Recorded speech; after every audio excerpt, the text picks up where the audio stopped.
As coisas estão ligadas. Os crentes não têm vontade de orar porque eles não leem a Bíblia. Mas se você ler a Bíblia, escutar a Bíblia, isso desperta em você o desejo de buscar aquele que lhe diz tantas palavras belas e bonitas e tantas promessas. Então uma coisa está ligada com a outra. Então eu sugiro que você, se você diz que está sem vontade de orar, não tem disposição para orar, então comece dizendo: eu vou então pelo menos começar a ler minha Bíblia todo dia, tirar um tempo para ler minha Bíblia. E se você tem dificuldade em sair com uma Bíblia desse tamanho como a minha, assim, embaixo do braço, você pode baixar hoje aplicativos no celular, onde a Bíblia está lá, você pode levar no seu celular. E você pode ler em qualquer lugar, gastar tempo lendo a Bíblia, e com certeza isso vai tirar o meu próximo ponto, a preguiça de orar, a indisposição para orar e o comodismo.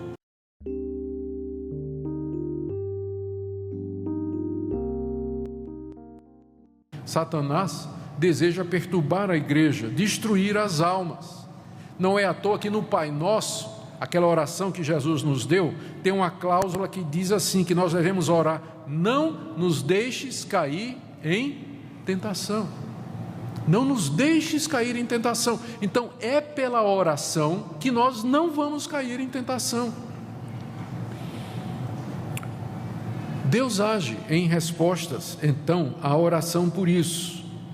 Estou pensando aqui quando Jesus disse a Pedro: Pedro, Satanás te pediu para te cirandar como trigo. Lembra desse episódio? Jesus disse a Pedro: olha, o diabo veio pedir autorização para colocar você no pilão do café e fazer isso com você, ou então para passar você na peneira. Estou tentando usar alguma metáfora aqui para nos ajudar a entender o que Pedro disse. E Jesus diz: mas eu orei por você. Você pode imaginar isso? O Senhor Jesus orando por Pedro para que Satanás não o tentasse além do que Pedro podia suportar. De fato, Pedro foi tentado, negou a Cristo 3 vezes, mas não perdeu a fé por causa da intercessão de Jesus. A oração impediu que Satanás levasse a efeito as suas intenções com relação a Pedro.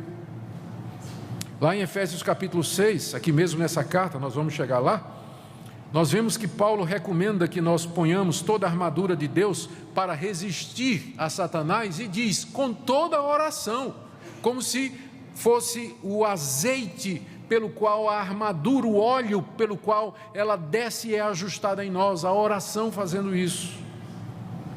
E não só Satanás é nosso inimigo, a nossa natureza carnal, ela é mortificada pela oração. O Senhor Jesus disse assim: vigiai e orai, o espírito está pronto, mas a carne é fraca. Qual é o remédio para a carne fraca? Vigiar e orar. É assim que nós vencemos as tentações do nosso coração.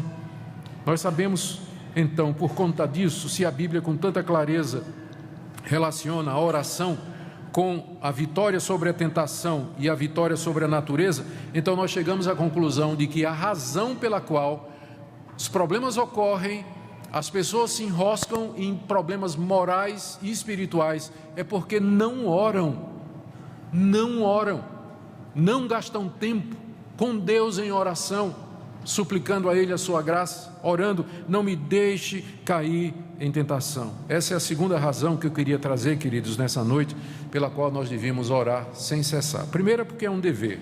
Segundo, porque é orando que nós vamos vencer os inimigos das nossas almas. Mas há um terceiro motivo aqui.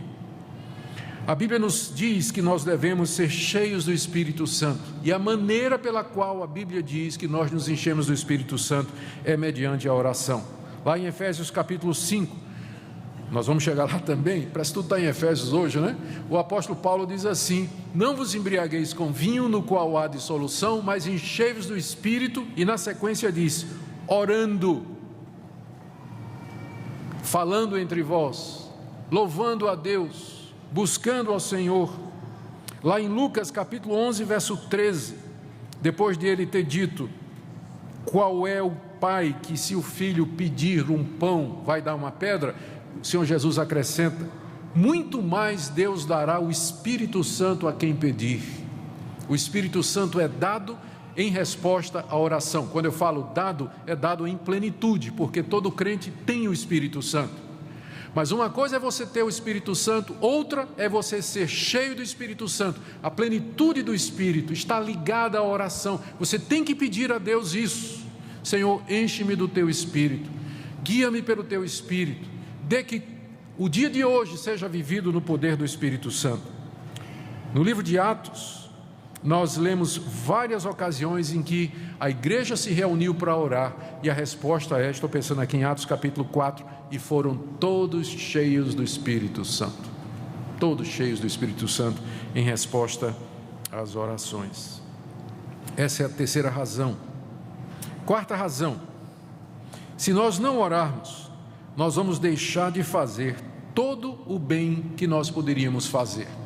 Lá no Antigo Testamento tem um episódio, no primeiro livro de Samuel, capítulo 12, verso 23, em que o profeta diz assim: longe de mim pecar contra Deus, deixando de orar por vocês. O profeta Samuel sabia que se ele parasse de orar pelo povo, ele estava pecando diante de Deus. Tem muita coisa, tem muitas promessas de Deus relacionadas com a oração. Deus promete glorificar o seu nome em resposta à oração. Deus promete salvar pecadores em resposta à oração. Deus promete resolver problemas em resposta à oração. Por exemplo, entrega teu caminho ao Senhor, confia nele e Ele tudo fará. Mas você tem que entregar o problema ao Senhor para que Ele resolva. Deus promete abençoar os outros através da oração. Deus promete o avanço do seu reino no mundo através da oração. Quando nós não oramos, nós deixamos de fazer todas estas coisas. Quando nós deixamos de orar, nós deixamos de ser canal de bênção na vida das pessoas ao nosso redor e deixamos de dar a Deus então toda a glória. A quinta razão pela qual nós devemos orar sem cessar: quando nós deixamos de orar, ou em particular, em família ou em público, nós estamos cometendo uma falta grave de omissão.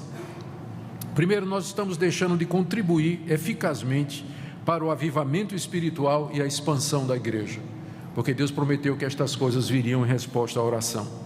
Segundo, nós deixamos de contribuir para a salvação dos nossos filhos, dos nossos amigos e do mundo, porque Deus prometeu que através das orações do seu povo, Ele haveria de alcançar pecadores. Nós damos um mau exemplo para os nossos filhos, que nunca nos vêm orando. Damos um mau exemplo para os nossos amigos e para o mundo.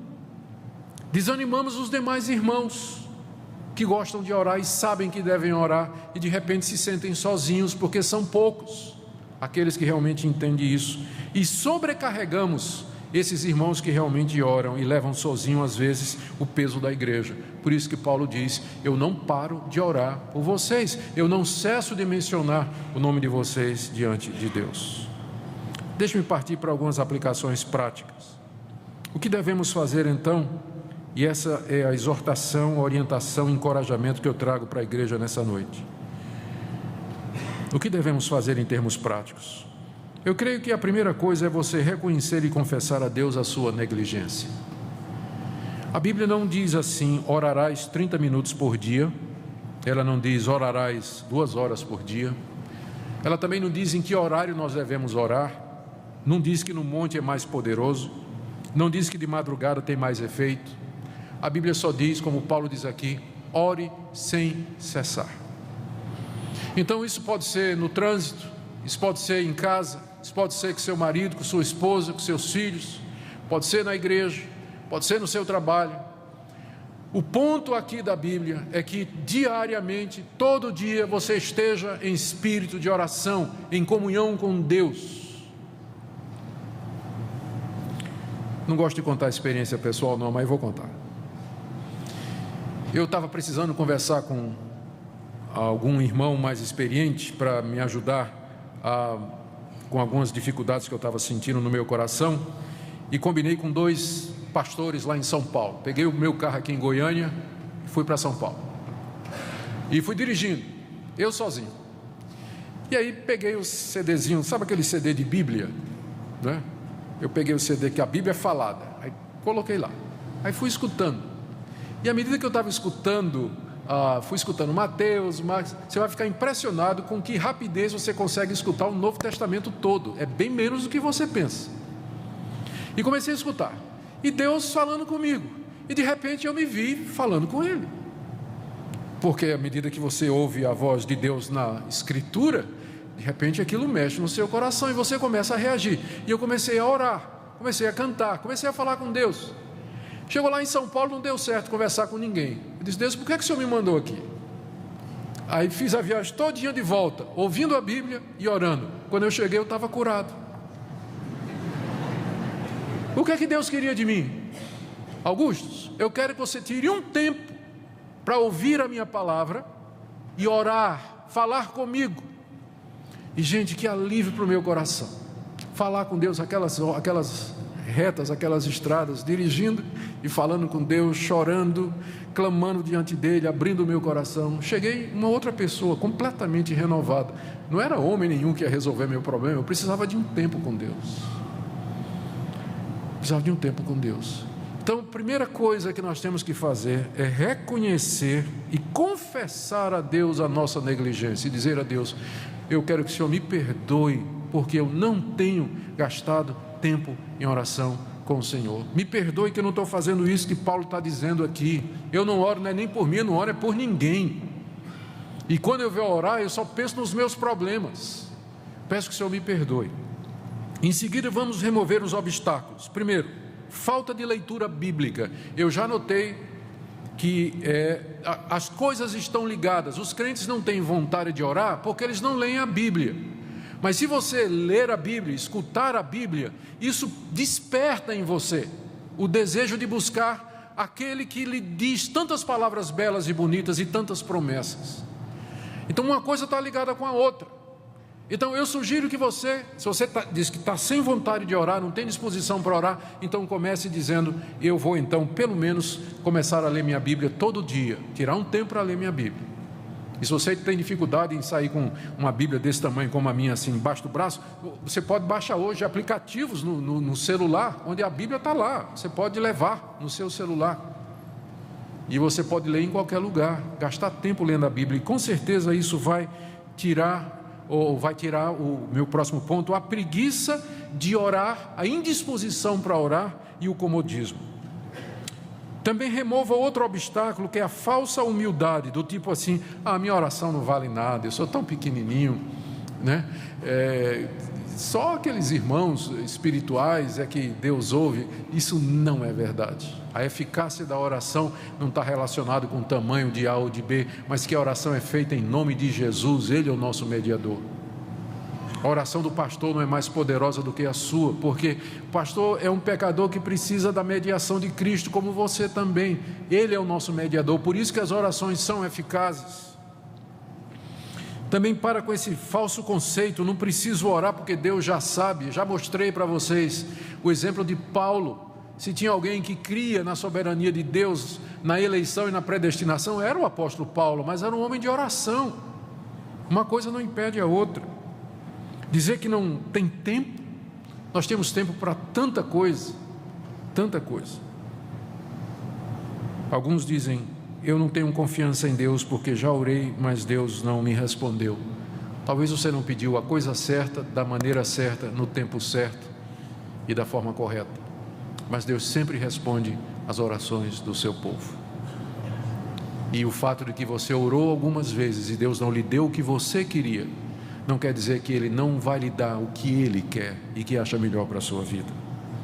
Comece hoje com o propósito de orar diariamente a Deus em favor da sua alma, da sua vida, das de outras pessoas, da igreja, de todos aqueles que você conhece. Eu estou absolutamente convencido de que a raiz de praticamente todos os problemas que nós encontramos na vida dos indivíduos que se dizem cristãos e da comunidade que se diz cristã é a falta de oração.